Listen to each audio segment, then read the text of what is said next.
Până la primul episod, eu sunt Neti și astăzi, cum v-am promis la 15 abonați, postez cu Minecraft. Astăzi o să supraviețuim în satul Bersea.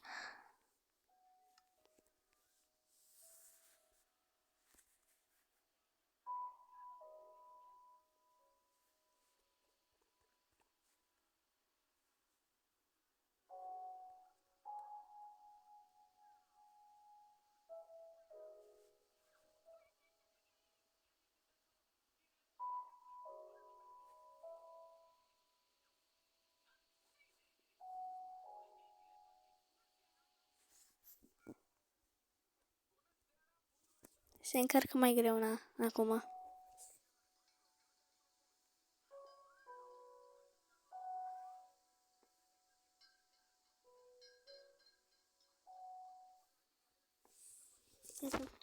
Hai să vă prezint casa mea. Ele sunt cele 3 pisici ale mele.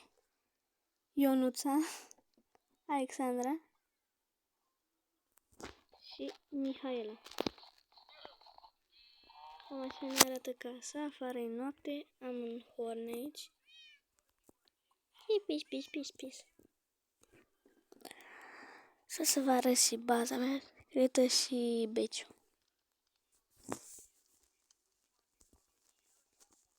Așa. Aici este beciul. Beciul, fain frumos, este armură, gheață. Foarte mult. Și aici, da, camera mea secretă, care am uitat foarte mult la ea. Extrem de mult. Este pentru mutarea din sat. Nimic nu. Știu că cu cărțile astea vreau să fac și rafturile alea de cărți și după aia poți să-ți enchantezi ceva. E, uite, așa vreau eu să fac. Laptopul.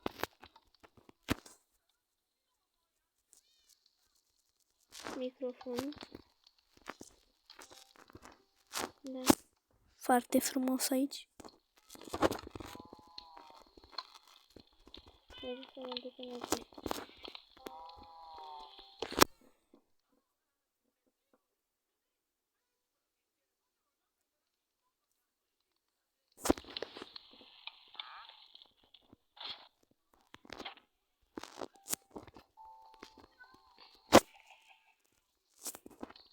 Ne jucam modul beta 1.21.50.22.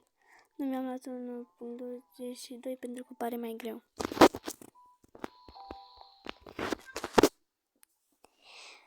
Aparent doar cu pisica la cap în pat, mai nou.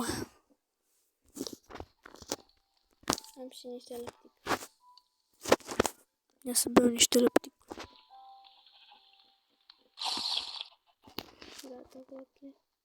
Hai să vă prezint și grădina de legume. Cei 2 căini.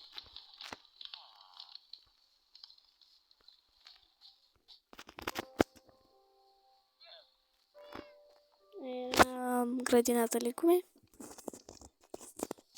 Aici casa pisiților.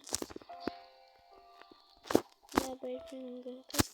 Aici am avut o ușă la grădină, chiar și dacă aveam spațiu aici. Ca noaptea ca să nu mai iau pe acolo, poate vin monștri sau ceva. Aici găinile mele.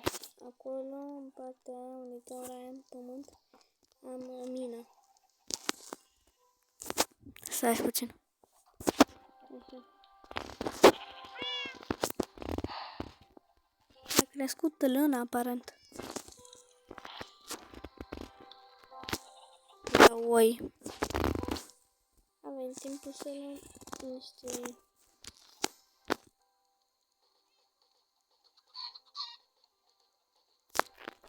Uite că nu trebuie face cu ouăle. Am aici. Atât de multe găini, dar am bug.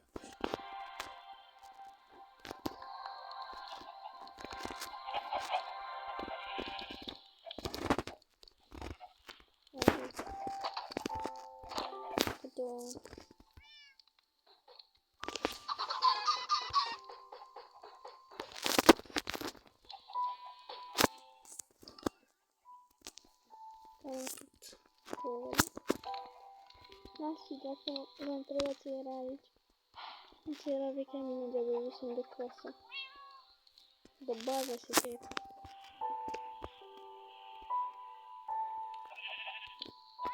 Ah, da, și jucăm pe survival.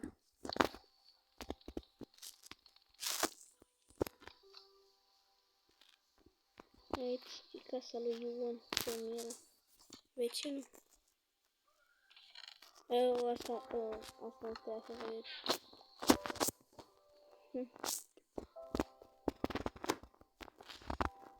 E Ioane pe aici.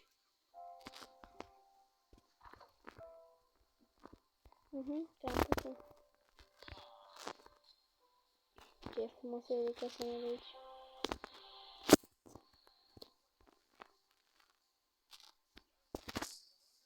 Aici eu am făcut așa frumos centru. Am pus multe floricele. Că le-am strâns și le-am pus aici pe mijloc. În centrul satului. Bine, hai să mergem până la florările.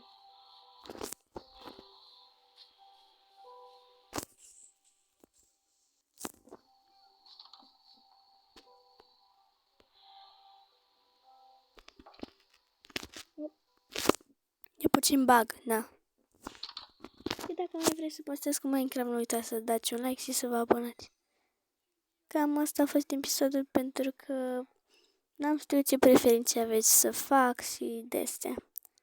I-am fost Neti și noi ne vedem data viitoare. Pa, pa!